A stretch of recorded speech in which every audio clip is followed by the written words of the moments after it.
In following the way of the ninja, you must strive to create a pattern of consistency throughout every aspect of your daily life. That is, in addition to mastering the techniques themselves, you must also pay attention to a number of other areas. Diet, such as eating natural, wholesome foods, and avoiding refined and processed ones. Exercise, like walking several hours a day, or developing the body through stretching exercises. In this way, you create for yourself a particular style of living that suits you best.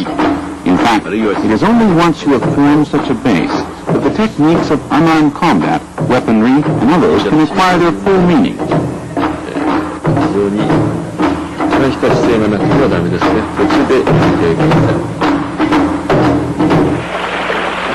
This demonstration shows one result of a ninja's long years of training, the ability to intercept the murderous intent of an attacker. Dr. Hatsumi directs the intent to kill to the student in front of him, then brings the sword down. The ninja's acquired intuition warns him of impending danger, enabling him to dodge the blow at the last instant.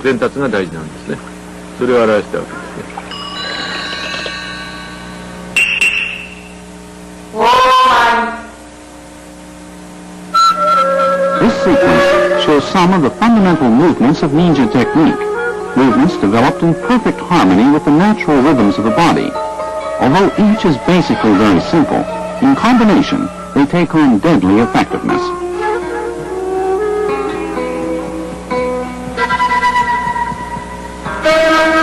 Although Dr. Hatsumi appears to be using the upper half of his body to throw his attackers, in reality he is relying primarily on foot and leg work, that is, on the lower half.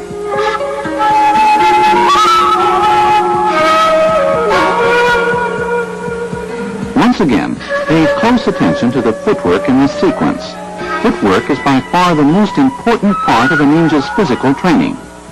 With the center of gravity firmly planted in the lower torso and energy radiating from the pit of the stomach, all it takes is the slightest pressure on an attacker's arm to redirect the momentum of a charge to his own advantage. That's why both masters and students alike go to great lengths in taking care of their feet and legs.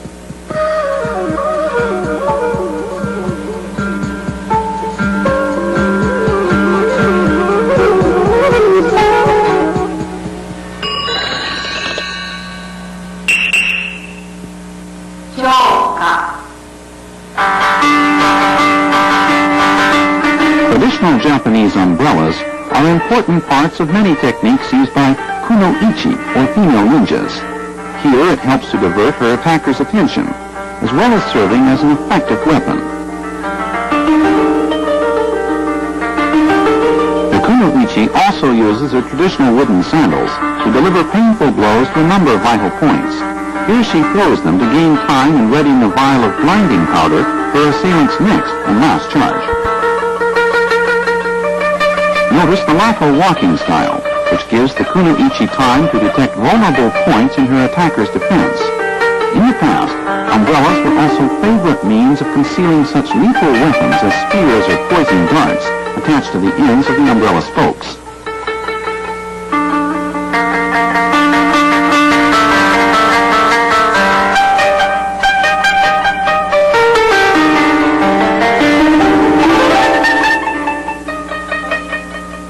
One of the most vital parts of a ninja's training is developing ingenuity in defeating an opponent. Notice how the kunoichi opens the umbrella to conceal her attack, making it all the more effective when it comes.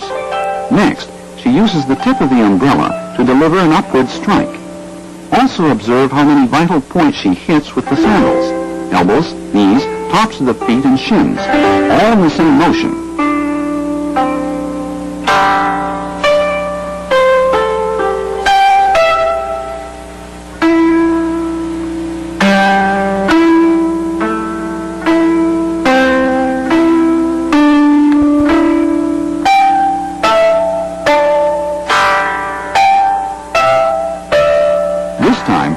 Attention to the kunoichi's craft in distracting her opponent's attention as she looks for an opening. This sequence is a perfect illustration of one of the basic tenets of ninja philosophy, that rather than actually defeating an opponent, the ninja leads him to defeat himself.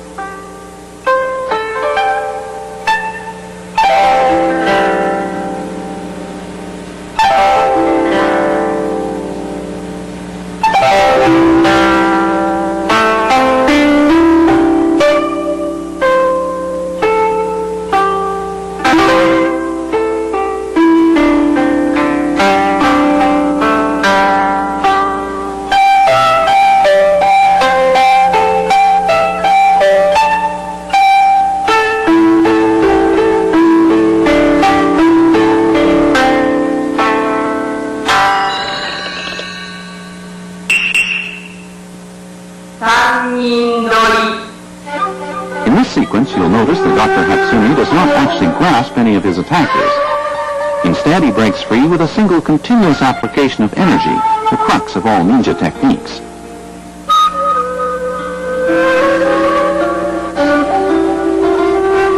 Once free, success depends on his ability to disrupt his opponent's physical as well as mental energy flow.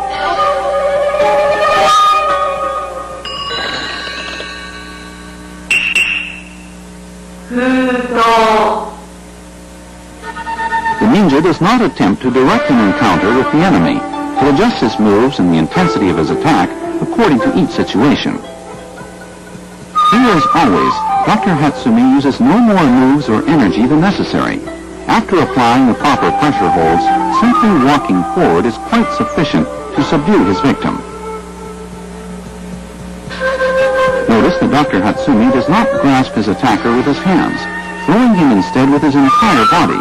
He then walks forward, leaving room for neither resistance nor escape.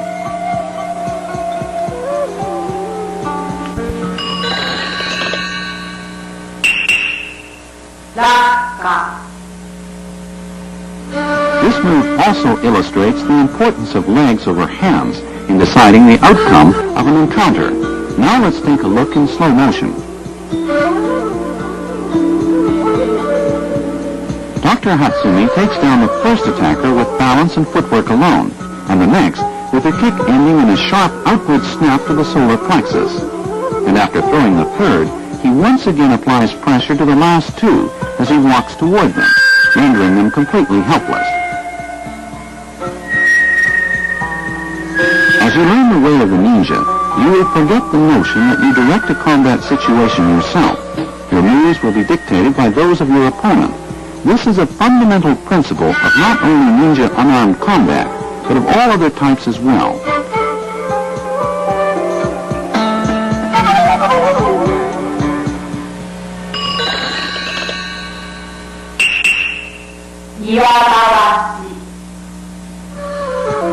In meeting the two opponents you see here, Dr. Hatsumi secures a firm handhold, then circles to the right to immobilize both of them. Since ancient times, unarmed combat has been considered the basis of the art of war in Japan. Accordingly, walking to the right in this manner is much more than just walking. It is a direct expression of the principles of that art. Watch closely. Dr. Hatsumi uses none of the strength in his hands, relying instead on his feet and legs to do his work for him. His hands are basically just for show. It's the lower half of his body that's responsible for the outcome you see here.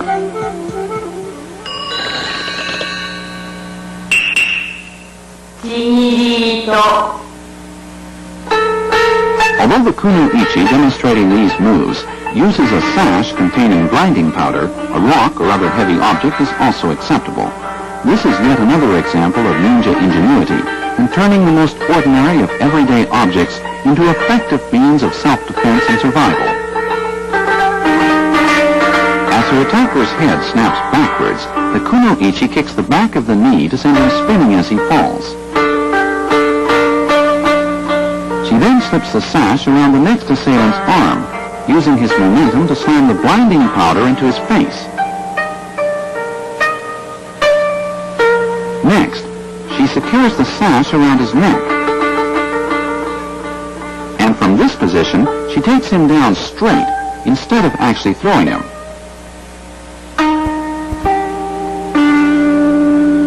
Especially for the kuno-ichi, ninja art is anything but a test of strength. In fact, the basic strategy of combat techniques for women is to strike with ferocity while feigning weakness. Of course, women are at a great disadvantage in terms of strength when facing a male adversary. However, by mastering ninja techniques, they can neutralize this and other disadvantages, as you see here.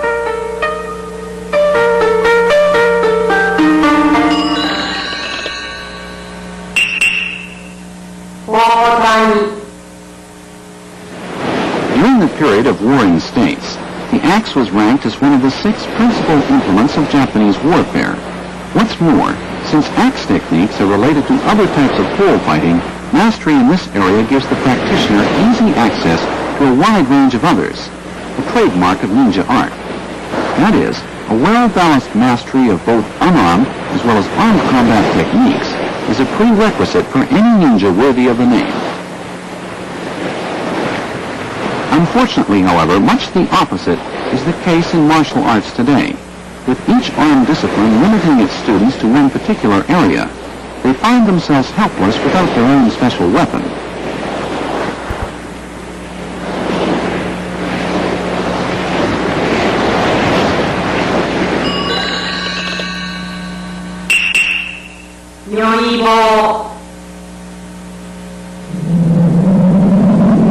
In the past, these long imposing poles were covered with iron and used to literally crush opponents. In fact, they saw extensive action at the front lines in battle, much like the tanks of today. One reason for their popularity was that since many warriors of old wore protective armor, these poles were far more effective than swords in combat. In fact, a blow from a weapon like this was enough to snap even a heavy sword in two like a toothpick.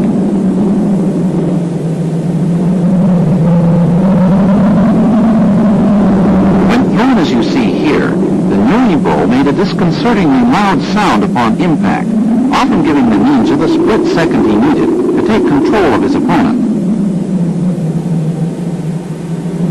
Nyoi-bo could also serve effectively as shields. Here you see the ninja putting one between himself and the attacker to launch a variety of disabling kicks.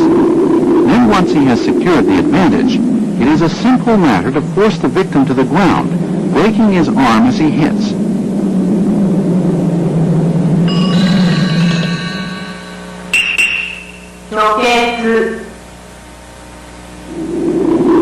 Another category which ranks in the forefront of ninja art consists of blade and chain weapons. In the opening sequence, you saw the ninja disarm his opponent using a chain weighted with an iron ring. Here, the assailant grabs the chain and comes in on the attack.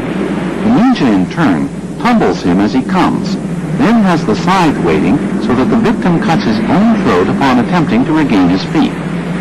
Take another look in slow motion.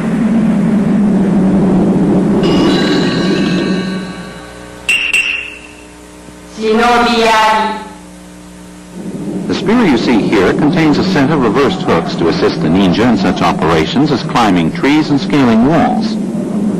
As you will observe, these hooks can also be extremely effective in disarming adversaries and launching counterattacks. In this move, Dr. Hatsumi drives home a lethal jab to the stomach. Here, he uses the shaft to take control of his attacker, then drive him to the ground.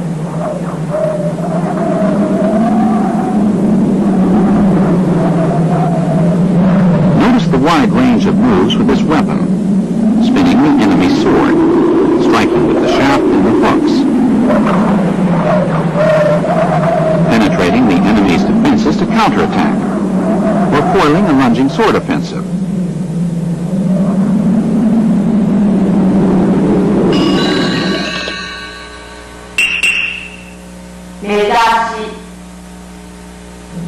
Bamboo canes are another ninja favorite for concealing spears and other weapons.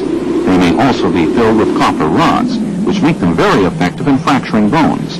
Here you see the ninja sweep his opponent's leg and release the concealed spear, thereby gaining the advantage for the final attack to the spine.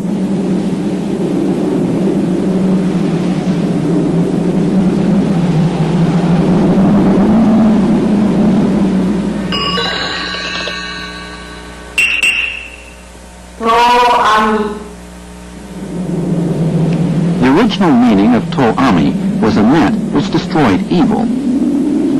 Ninja of old were extremely resourceful in devising applications for this tool of the trade.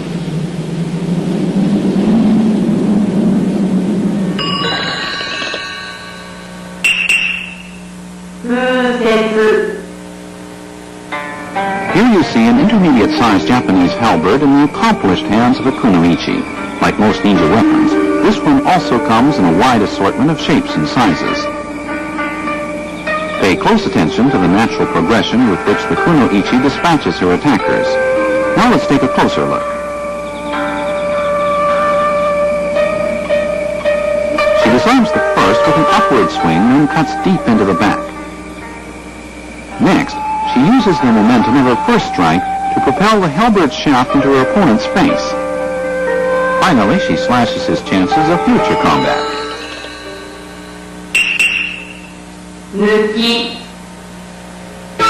The ninja of old used spiked handbands to assist in climbing trees, as well as subduing armed opponents. Here you see Dr. Hatsumi demonstrate their effectiveness against 3 attackers. He dispatches the first with a one-arm throw, and the second with a double-arm lift, followed by a kick to the ribs. Finally, Dr. Hatsumi catches the enemy's sword with one handband, rakes his face with the other, then finishes him off with a back-and-forth motion using his own sword. Watch carefully once again. Dr. Hatsumi blocks and attacks his assailant in the same motion. He then throws him to the side to counter the next offensive. Here, he uses his assailant's arms and momentum to take him completely off balance. This exposes the rib cage for a crushing kick. Finally, after catching his opponent's sword with his right mental handband, he rips the face with his left. Now in control, he takes his victim to the ground with his legs, using the sword for leverage as well as for its deadly blade.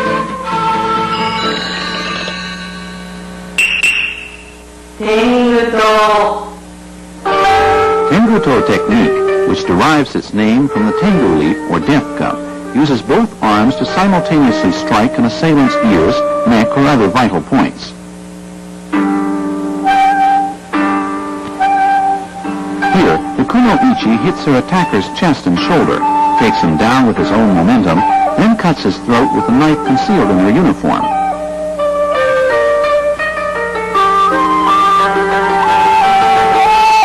You'll notice that the kuno-ichi strikes with both hands open.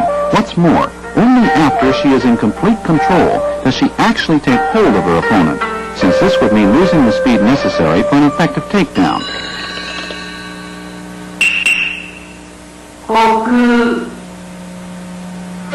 After blocking this opponent's punch and kick, Dr. Hatsumi takes him from behind to send him flying.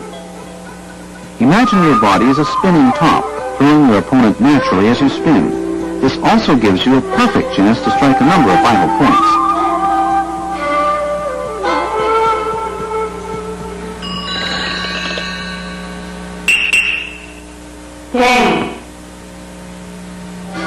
Dr. Hatsumi catches this punch with his elbow, pins his opponent's foot, and delivers a kick to the exposed chest. Slowly and deliberately, he forces his opponent's stance open as he waits to plant the kick at the most vulnerable instant.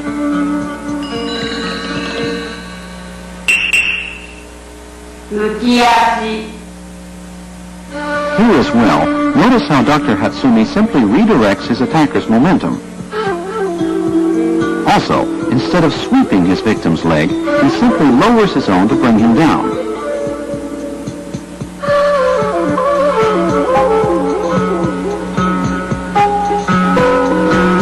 As you follow Dr. Hatsumi's moves in this sequence, you'll notice that each flows naturally from the preceding one, and with the final application of pressure, he has his victim totally immobilized.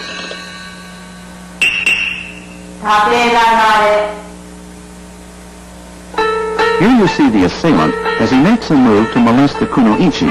Before he can actually touch her, however, she drives him diagonally backwards and down with this well-connected series of moves. Block takes the arm, controls the face, and the takedown by collapsing the leg. Her knee in his leg, her foot on his wrist, her hand pins his jaw. This time pay special attention to the legwork of the kuno-ichi. She takes her opponent down by striking the back of the knee with her own. And after pinning him at point after point, she is in position to deliver her final 2 blows to the neck.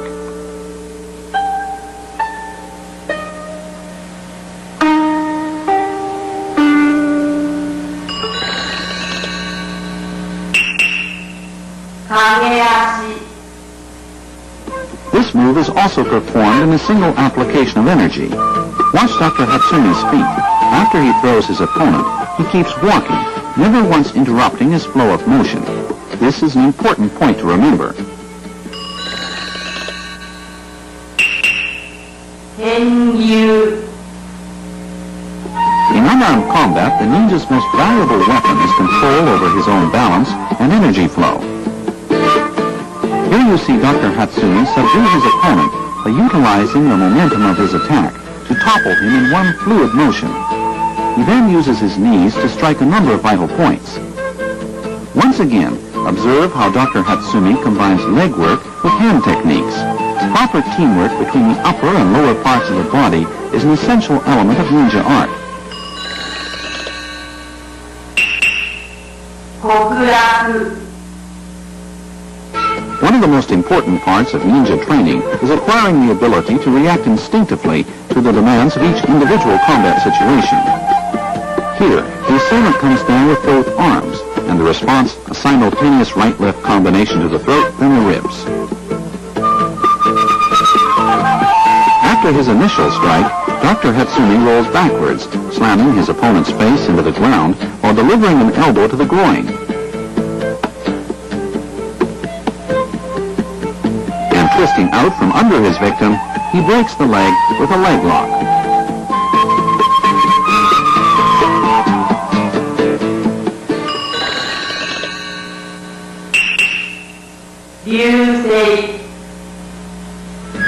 This move can be used to catch kicks to the front, rear, or sides.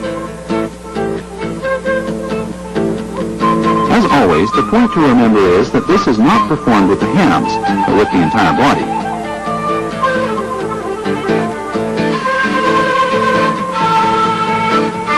Here, once Dr. Hatsumi has the leg, he breaks it as he forces his opponent down. This is known as Jigoku Dori, or the hell hold.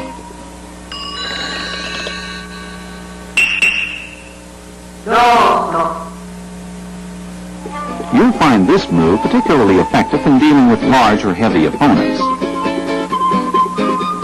Dr. Hatsumi goes with the momentum of this handhold, then suddenly turns it back against his attacker, who flips easily due to his own body weight. And once down, Dr. Hatsumi takes control of both arms. The heavier your opponent, the easier it is to take him down in this fashion. As always, try to maintain a smooth, consistent flow of energy at all times.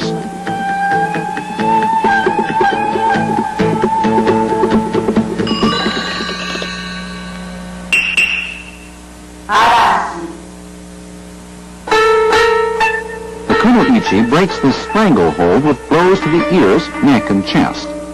For her final strike, she chooses a jarring inside swing kick to the face. Performed correctly, this move can be used to level much heavier opponents. It demands the skillful use of the palms and soles of the feet.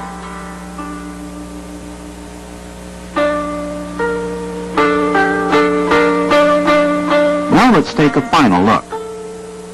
The kuno-ichi springs as both her palms strike the ears, the chop to the carotid artery, the straightforward takedown kick, and finally the inside swing kick.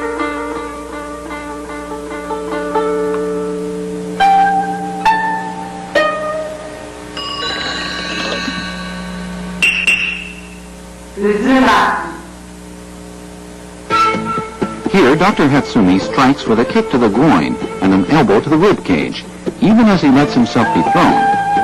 As he rights himself, he takes his victim's arm to render him completely helpless. This segment illustrates another point in ninja technique, letting the enemy think he is in control until it is too late. Once past that point, however, each move is designed to disable him completely. Neck, nose, shoulder. In short, the ninja is in control long before his opponent actually becomes aware of it. Pay attention to each move, noticing the number of different strikes: groin, ribcage, chest, neck, nose and face, armpit, and arm. What's more, at the end of this series, Dr. Hatsumi controls 3 vital points: shoulder, back, and face, with nothing but his own 2 legs.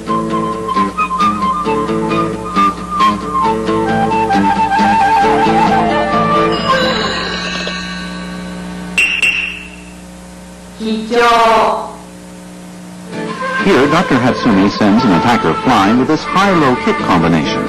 Of course, you can effectively reverse the order, low then high, according to your combat situation. With practice, you gain effective striking power anywhere on an opponent's body. Hatsumi. Under attack from assailants front and rear, Dr. Hatsumi extricates himself with a combination of moves that puts him on top, literally, in a matter of seconds. Here it is again. The break strikes the ribs, takes the shoulders. Watch Dr. Hatsumi's hands, with which he applies the leverage and pain necessary to spin his opponent, the crucial move in this sequence. Next, let's find out why. Pay close attention to the legs of the two attackers. Dr. Hatsumi makes them work for him. As you see, the first attacker actually take down his own partner. This is a perfect example of the ninja principle of minimum energy expenditure in action. Muto. Although it looks like Dr. Hatsumi is taking down this attacker with his neck alone, in reality legwork and overall balance are the keys in this throw. Once this move is fully mastered, the ninja can throw opponents in this manner with a single application of energy. Haro. Here's another two-in-one situation. As soon as Dr. Hatsumi gains control, he employs the familiar ninja tactic of circling behind his opponents while applying pressure, and leaving them unable to either fight or flee. This time, pay attention to the wave-like rhythm with which Dr. Hatsumi times his moves in response to his opponent's charges. In fact, the choice, timing, and speed of each move spring directly from the situation itself. And with both hands already in use, he brings legs and elbows into play in totally immobilizing his victims.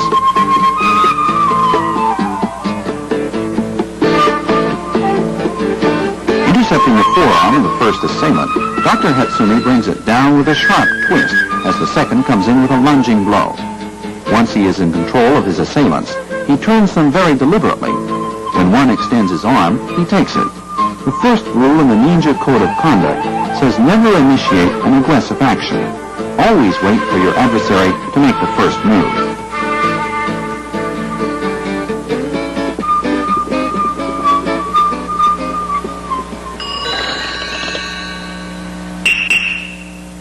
Happo.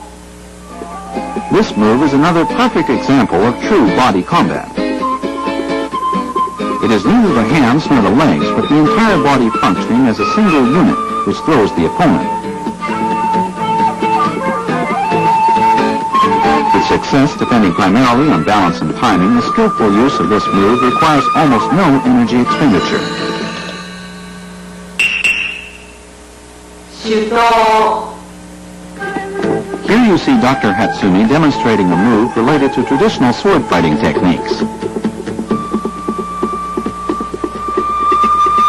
In this case, however, the sword is used as a shield rather than a cutting instrument.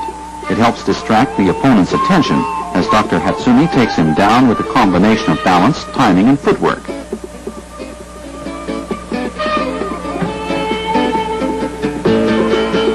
Look once again. Dr. Hatsumi gives his opponent a fleeting taste of victory before the final and decisive takedown. Here you're looking at a specimen of ninja art at its finest.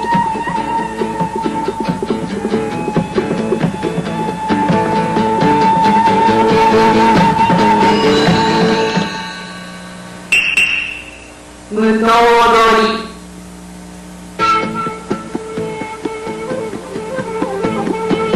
Of old often used this series of moves to defend themselves against a group of sword-wielding assailants. There are, of course, a great many variations. First, let's look at the entire sequence.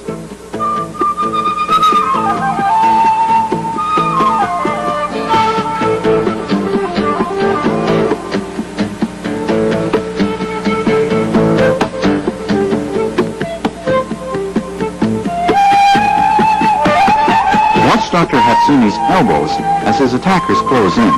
He does not use his hands, but his elbows and entire body in subduing them one after another. In ninja art, the trainee begins the study of elbow techniques only after mastering a basic level of proficiency. Dr. Hatsumi uses his hands only when taking control of the last attacker's sword.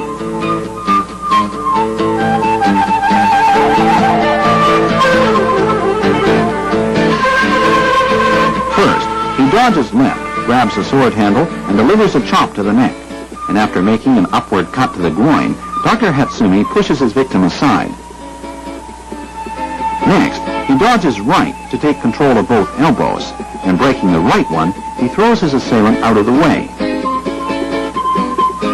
Third, he lands a chop to the underarm and incapacitates the right arm before driving the attacker's sword deep into his throat. And finally, Dr. Hatsumi strikes his attacker's elbow with his own elbow and reverses his hands. And with the sword pressed firmly against his throat, the attacker cuts his own throat as he falls.